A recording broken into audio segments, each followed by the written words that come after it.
வணக்கம். குருஜி பேசுறேன்.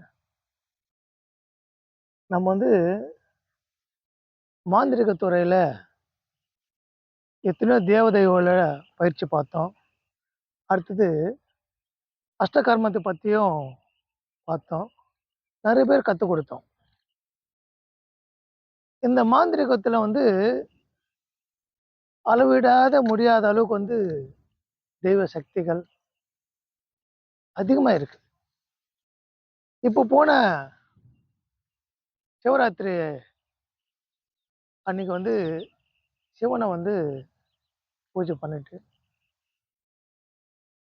அன்னைக்கு இரவு ஃபுல்லா கண் முழிச்சுட்டு இருந்தோம்.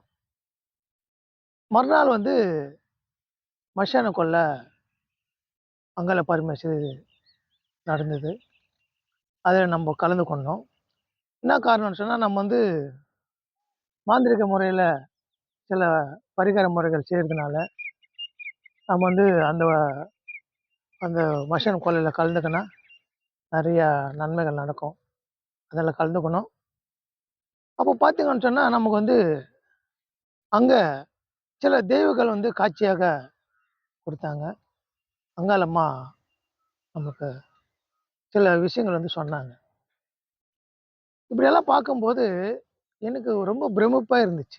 என்ன காரணம்னு சொன்னா, நம்ப மாந்திரீக துறையில இருந்தோம். பயிற்சிகள் சொல்லிக் குடுத்திருந்தோம். பரிகார வேலைகள் செஞ்சு குடுத்துருந்தோம். இப்போ வந்து அம்மா வந்து வேற ஏதோ சொல்ல வராங்களே! அப்படின்னு சொல்லிட்டு அன்னைக்கு 9:30 மணி நேரம் ஆயிப்போச்சு. அது அந்த பூஜை முடியிறப்போ, அந்த மசான கொல்ல முடியிறப்போ, சுடுகாட்டுல. அது முடிச்ச பிற்பாடு, நான் என் கூட இருந்த சிஷ்ய பிள்ளைங்கள்லாம் அவங்கவங்க வீட்டுக்கு அனுப்பிச்சு விட்டு, நான் திருப்பி வந்தேன்.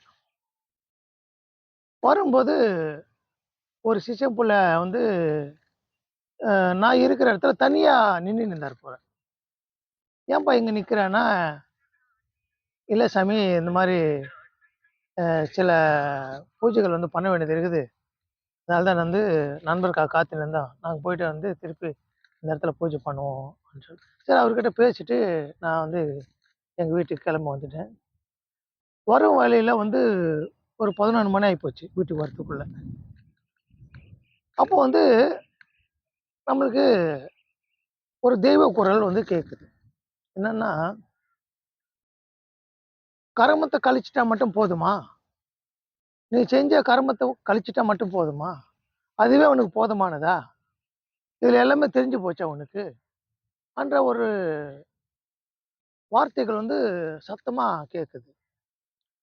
நான் வந்து பைக் ஓட்டின்னு போயின்னு இருக்கேன். சரி என்ன ஏதோ ஒண்ணு பேசுற மாரி இருக்கான்னு சொல்லிட்டு நம்ம ஓரங்கட்டி நிப்பாட்டி, அத பார்க்கும்போது ஒரு குரல் கேட்குது. அந்த குரல் என்ன கேட்குதுன்னா, "உயிர் பத்தி தெரியுமா? உயிர் ரகசியங்கள் தெரியுமா? உயிர் போன பிற்பாடு என்ன நடக்கும் தெரியுமா? எதுக்காக இந்த பூமியில பொறந்தேன் தெரியுமா?" அப்படின்னு சொல்லிட்டு அவன் பாட்டுக்கு கேள்விகள் வந்து கேட்டுக்கினே இருக்காங்க. ஏதோ ஒரு குரல் கேட்டுக்கினே இருக்குது. தெய்வ சக்தி இருக்கு. நான் வந்து என்ன சொல்றதுன்னு தெரியல.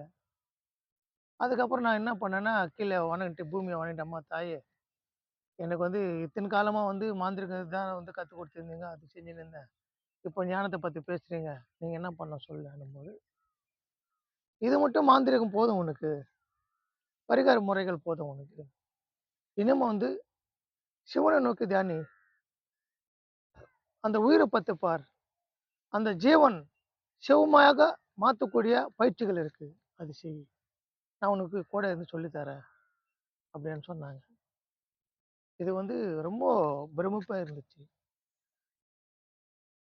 ஒரு மாந்திரீகம் செஞ்சவனுக்கு ஒரு தெய்வம் வந்து ஞானத்த போதிக்கிறாங்க. கத்துக் குடுக்குறாங்க. ரொம்ப ஆச்சரியமா இருந்துச்சு.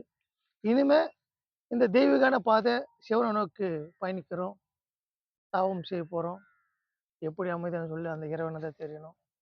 எல்லாம் வல்ல இறைவனுக்கு ஒரு மகத்தான ஒரு நன்றி தெரிவிச்சுக்கிறோம். ஏன் நம்ம வந்து மக்களுக்காக இது சொல்றோம்ன்னா, வாழ்க்கை வந்து எந்த நேரம் மாறலாம். எந்த ஒரு வகைக்கும் நம்மள கொண்டு போகலாம்.